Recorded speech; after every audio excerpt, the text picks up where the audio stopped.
The goal of the Aceh Sultanate is to take over the city of Bangkok from Siam. To do this, we need people, money, and a big army. So we start off with researching mandatory service so we can draft all the men into the army, along with joining the British market as we want to build up the economy quickly. My target of aggression will be Siak, but before we do the war, we need to reform the army. We have 7,000 troops and 7,000 conscripts against Siak's total army of 7,000. So the war should be easy. Our initial focus with the economy will be building up our natural resource industries of sugar, dyes, sulfur, wood, and iron. The British like their tea, so sugar will make us a lot of initial money. Dyes are planned for a future clothing factory. Sulfur will help us establish a fertilizer and glass industry one day, while iron and wood will help us establish a tools factory. Once our first factory is built, the economy can now support a navy, so we can use this to declare war in Perak, as it will help us in getting a foothold within Malaya. The war is costly as we have 10 failed naval invasions, but for some reason Perak decides to give up. This is great for me since we now can easily conquer Johor for its people and resources.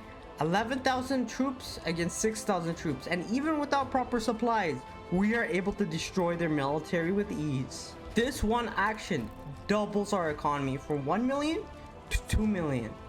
As I want Malaya for myself, I declare war on Selangor, so I can own all the lead and coal resources in Malaya.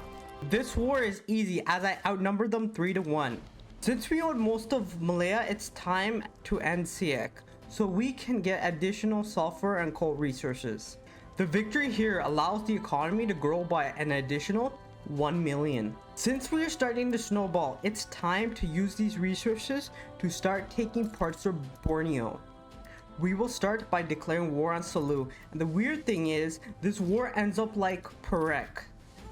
They basically give up after my failed naval invasions. The real goal is to take over Brunei. However, Austria decides to help Brunei, and I am forced to pay them war reparations.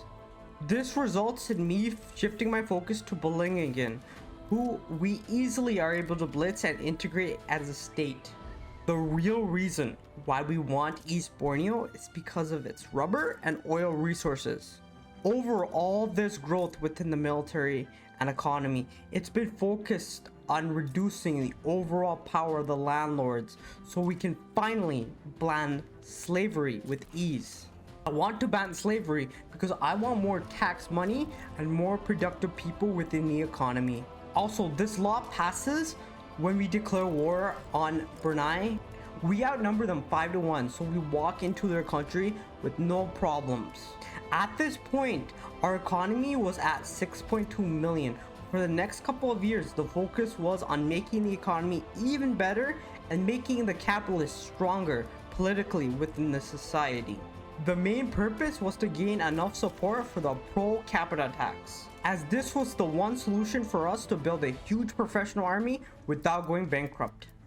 After this law passed, 50 barracks were commissioned to be built right away so we can make our plans to conquer Bangkok from Siam. After the military is built, we call in Great Britain to help us since Austria once again joins in a war against me. This is a tough war and costly war, leading the country into going into a lot of debt, but it's worth it since we own 95% of Malaya. Afterwards, we focus on integrating the new territories and go to war once the truce is up.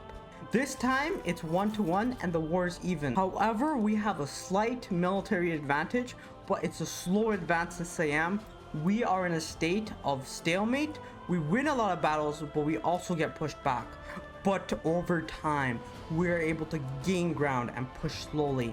Once we get close to the doorstep of Bangkok, they decide to give me one province. Winning this war allowed for the passing of wealth voting, making the country more democratic and free.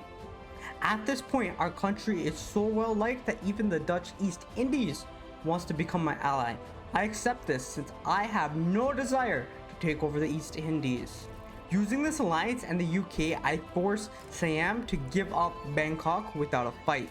At this point, I have accomplished my objective and I have become the 26th best country in the world before 1900.